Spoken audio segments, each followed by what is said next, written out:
Hello friends, very good morning. कैसे हैं आप सब? उम्मीद करता हूं अच्छे होंगे और अपनी तैयारी को कंटिन्यू कर रहे होंगे। तो फ्रेंड्स, आज का जो है वीडियो है एस्टेब्लिशमेंट पर है, जिसमें हम आज लेबर लॉज के क्वेश्चंस को प्रैक्टिस करेंगे। तो प्लीज़ वीडियो को लाइक करें और चैनल पर नए हैं तो चैनल को सब्सक्राइब करें, साथ में वीडियो को लास्ट तक देखें, जिससे आपको जो भी एग्ज़ाम के लिए टारगेट कर रहे हैं वह एग्ज़ाम आपके लिए सफल हो। तो सबसे पहला क्वेश्चन है यहाँ पे, Name the machinery formed in the railways to maintain conflict with organized labor to resolve dispute and differences arising between labor and administration। तो इसके लिए कौन सी मशीनरीज है इसके बारे में पूछा गया है। दैट इज PNM और PREM SBF NMS। ठीक है, तो इसका आंसर हो जाएगा that is permanent negotiating machinery. तो option number first is the right answer, that is PNM। Okay, next question है, What are the three levels where meetings of PNM are held? तो वो कौन से तीन लेवल हैं जहाँ पे मीटिंग्स हेल्ड होती है PNM की? तो वह तीन लेवल हैं, रेलवे बोर्ड लेवल पे होती है, जोनल लेवल पे होती है और डिविजनल लेवल पे होती है। So option number 1 is the right answer for this question. तो इसका आंसर क्या हो जाएगा यहाँ पे कि तीन लेवल हैं, railway board level, zonal level और डिविजनल लेवल। ठीक है, नेक्स्ट क्वेश्चन है, क्वेश्चन नंबर 3 पूछा जा रहा है यहाँ पे, name the act which aims prompt and regular payment of wages without any arbitrary deductions। तो prompt and regular payment of wages के लिए कौन सा ऐसा एक्ट है, ठीक है, जो कि विदाउट डिडक्शंस उसकी बात करता है? तो इसके लिए आंसर हो जाएगा that is payment of wages act 1936। Okay, payment of wages act 1936। तो जैसे कई बार क्या होता है, एम्प्लॉयर के द्वारा एम्प्लॉय का बिना किसी कारणवश कई बार मतलब किसी बहाने से जो है तो उसके पेमेंट से डिडक्शंस कर लिया जाता है। तो इससे बचाव के लिए जो है तो भारतीय संसद द्वारा पेमेंट ऑफ वेजेस एक्ट 1936 को पारित किया गया। ओके, क्वेश्चन नंबर 4 पे आएंगे, what are the extent of deductions permitted from wages of an employee as पर the payment of wages act. ठीक है, तो यहाँ पे पूछा जा रहा है कि एक्सटेंट ऑफ डिडक्शंस है ना, कितना डिडक्शंस किया जा सकता है, इसके बारे में बात की जा रही है।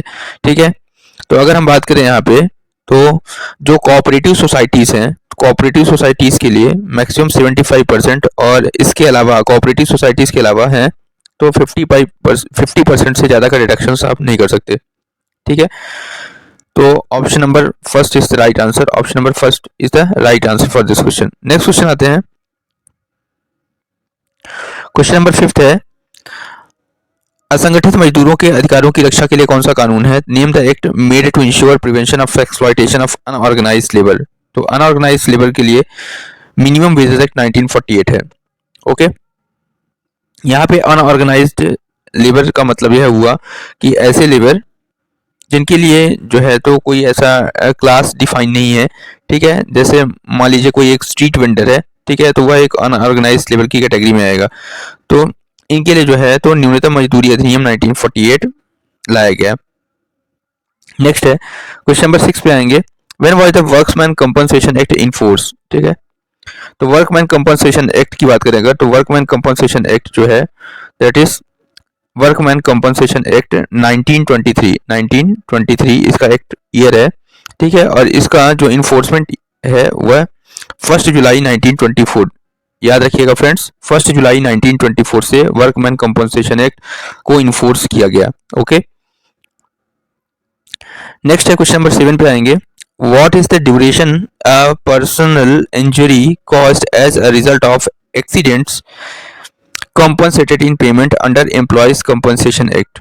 तो एज पर द एम्प्लॉयज कंपनसेशन एक्ट 1923, तो यहाँ पे पूछा जा रहा है कि what is the duration a personal injury cost as a result of accidents compensated.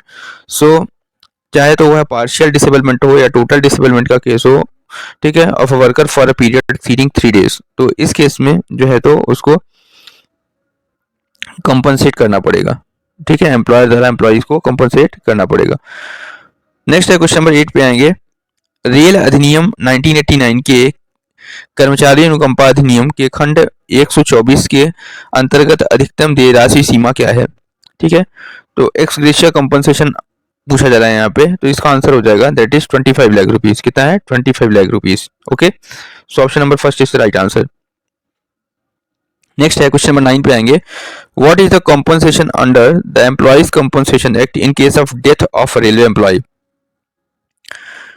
तो इस केस में अगर death of the railway employee का केस है, ठीक है, तो इस केस में जो उसका मूल वेतन है उसका 50%, ठीक है, 50% of the ways multiply by age factor, जो भी एज फैक्टर है उसके साथ वो मल्टीप्लाई करते हैं, और जो भी उसका 50% ऑफ द वेज है, ठीक है, वो हो सकता है या तो 1,20,000, जो भी उसमें से अधिक होगा वो वैल्यू जो होगी उसको as a compensation on the death of railway employee provide किया जाएगा, ठीक है।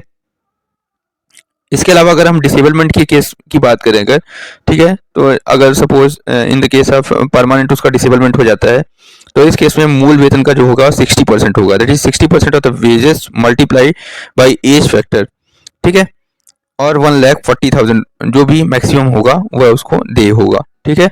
सो इसका option number first is the right answer. Next question पे आते हैं यहाँ पे। अब देखिए यहाँ पे आते हैं फैक्ट्री एक्ट पर। क्वेश्चन नंबर 10 की बात करेंगे कि फैक्ट्री एक्ट 1948 कब लागू हुआ, ठीक है।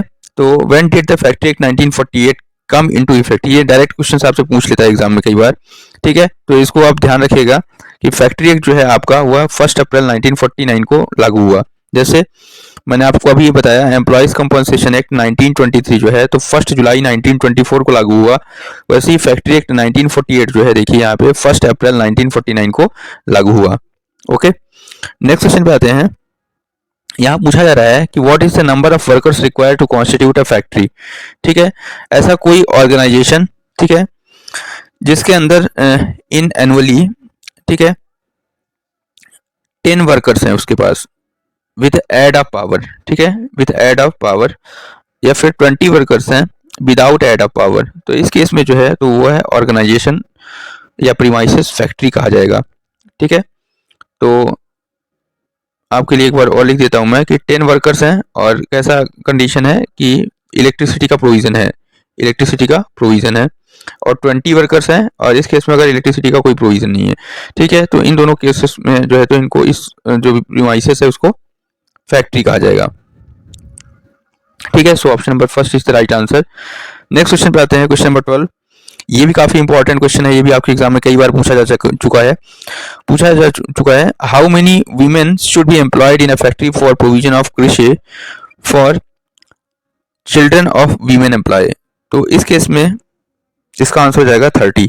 Okay, so 30 women should be employed in a factory for provision of creche, ठीक है। तो अगर कोई वीमेन है जिसका 6 साल से कम का बच्चा है, ठीक है, और वह वहाँ की वर्कर है उस ऑर्गेनाइजेशन की, तो इस केस में अगर ऐसे ऑर्गेनाइजेशन में टोटल 30 या उससे ज़्यादा वीमेंस है तो वहाँ पे एम्प्लॉयर की रिस्पॉन्सिबिलिटी होती है, या फैक्ट्री के अंदर जो भी उसका ऑनर है उसकी रिस्पॉन्सिबिलिटी होती है कि वहाँ पे वो प्रॉपर कृषि जो है तो प्रोवाइड कराया जाए। नेक्स्ट है क्वेश्चन नंबर 13 की बात करेंगे यहाँ पे।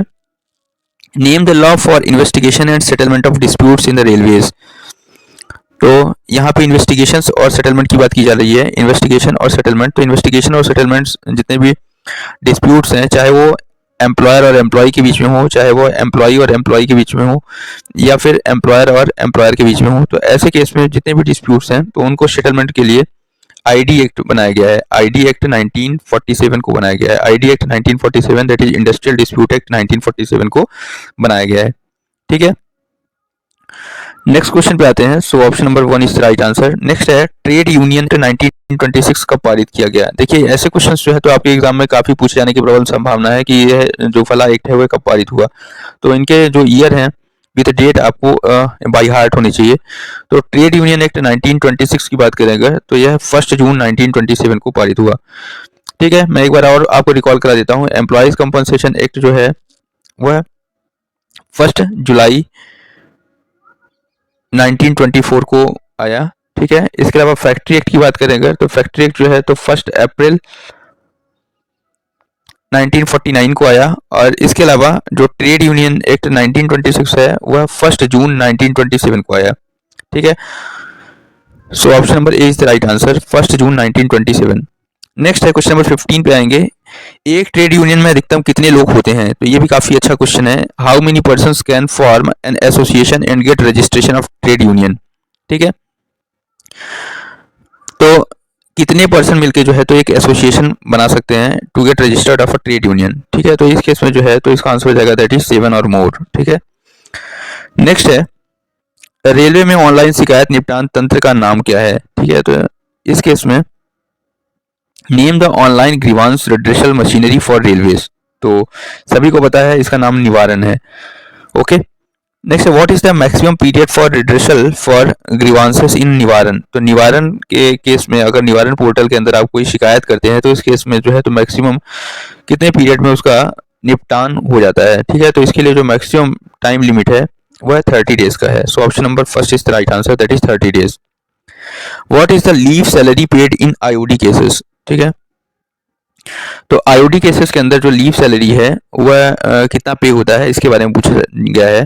ठीक है, तो आईओडी केसेस के अंदर अगर हम बात करें यहाँ पे जो फर्स्ट 4 मंथ हैं आपके, तो उसमें आपको for the first 120 days as that on LAP and for remaining period as that on LHAP. ठीक है, तो आपको फर्स्ट 120 डेज जो है तो आपके एलएपी के अनुसार और जो रिमेनिंग डेज हैं वह आपको एलएचएपी के अकॉर्डिंग आपको सैलरी प्रोवाइड की जाएगी। ठीक है, सो फर्स्ट 120 डेज के लिए जो है तो आपको फुल सैलरी यहाँ पे दी जाती है।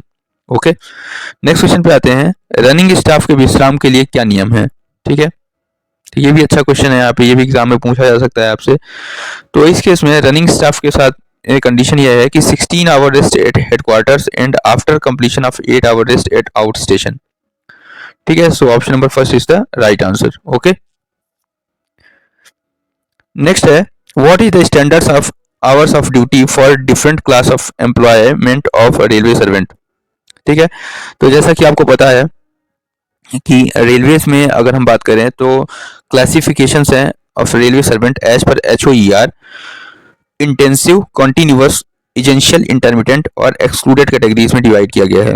ठीक है, तो इसके अंदर इंटेंसिव कैटेगरी का अगर जॉब है आपका तो उसके लिए जो है तो 40 आवर्स का स्टैंडर्ड वर्क रखा हुआ है वीकली, 40 आवर्स, 42 आवर्स। ठीक है, 42 hours per week for intensive, 48 hours per week for continuous and 72 hours per week for essential intermittents के लिए रखा गया है। Okay, how much transport allowance paid to blind and orthopedically handicapped railway employees? तो इस case में अगर हम ट्रांसपोर्ट अलाउंस की बात करें तो double the normal rate of transport allowance. ठीक है, तो जो normal rate of transport allowance है उसे डबल का अलाउंस प्रोवाइड किया जाता है। ठीक है, नेक्स्ट क्वेश्चन पे आते हैं। Question number 22, are women granted CCL that is child care leave, are women granted CCL for more than 30 days entitled for transport allowance? ठीक है, तो इसका आंसर हो जाएगा दैट इज फॉल्स। क्या आंसर हो जाएगा? फॉल्स। ओके, नेक्स्ट है what is the basic difference in strike and lockout? Strike और लॉकआउट के बीच में बेसिक डिफरेंस क्या है? तो आप सभी को पता होगा कि स्ट्राइक जो होता है वह एक इम्पॉर्टेंट टूल होता है किसके पास? एम्प्लॉयज़ के पास होता है। ठीक है, अपनी बात को या अपनी जो भी मांगे हैं, डिमांड्स हैं, उनको पूरी करने के लिए एम्प्लॉयर के द्वारा एम्प्लॉयर को फोर्सफुली वह जो है तो अपनी मांगे मनवाने के लिए की जाती है। ठीक है, तो स्ट्राइक जो होता है वह एम्प्लॉयज़ के द्वारा किया जाता है और लॉकआउट जो होता है वह एम्प्लॉयर द्वारा किया जाता है। ठीक है, तो स्ट्राइक याद रखिए, स्ट्राइक टर्म है एम्प्लॉयज के लिए और लॉकआउट टर्म जो है वह एम्प्लॉयर के लिए होता है। ठीक है, नेक्स्ट है how many days notice should be given before going to strike in public service? ये एग्जाम में आपके क्वेश्चंस आ चुका है और 3-4 बार आ चुका है। तो याद रखिए यहाँ पे कि अगर कोई भी पब्लिक सर्विस में है और वह स्ट्राइक में जाना है उसको, हड़ताल में, तो इस केस में उसको जो है तो 6 डेज प्रायर इंफॉर्मेशन या प्रायर नोटिस देना होता है। ठीक है, 6 वीक का। So option number first is right answer, that is 6 week. Okay, 6 week ये टर्म याद रखिएगा। नेक्स्ट है what are the rules and regulations for lay off employee? तो इस केस में देखिए यहाँ पे 2 केसेस होते हैं, एक रिट्रेंचमेंट होता है, एक ले ऑफ होता है। ठीक है, और दोनों का मतलब ही छटनी होता है एक तरह से। ले ऑफ का केस क्या हो गया? ले ऑफ का केस वहां पे होता है जब कभी क्या होता है, एम्प्लॉयर है आपका और एम्प्लॉयर के पास जो है तो पर्टिकुलर क्वांटिटी में रॉ मटेरियल नहीं है जिससे, या फिर सपोज कोई ऐसी मशीनरीज जो है तो एक्सेस में नहीं है, या फिर सपोज वर्कर उसके पास ज़्यादा है और रॉ मटेरियल्स की कमी है, जिसके कारण वह क्या चाहता है कि कुछ वर्कर को जो है तो कुछ टाइम पीरियड के लिए वह जॉब पर ना बुलाए। तो ऐसे कंडीशंस में वह क्या कर देता है, ले ऑफ कर देता है एम्प्लॉयज़ का, ठीक है। और इसके अलावा एक रीट्रेंचमेंट होता है। तो रीट्रेंचमेंट का केस तब होता है जब उसके पास रॉ मटेरियल है, मशीनरीज है, लेकिन उसको जो है तो कम एम्प्लॉयज से ही जो है तो ज़्यादा काम लेना है। तो इस केस में जो है तो, या फिर सपोज कई बार होता है कि ऐसे केसेस हो गए जिसमें कि जैसे मंदी का केस हो गया, तो ऐसे केस में उसको रिट्रेंच करना पड़ता है, वहाँ से छटनी करनी पड़ती है अपने ऑर्गेनाइजेशन से। तो यहाँ पे पूछा जा रहा है ले ऑफ एम्प्लॉयज़ के लिए रूल्स और रेगुलेशंस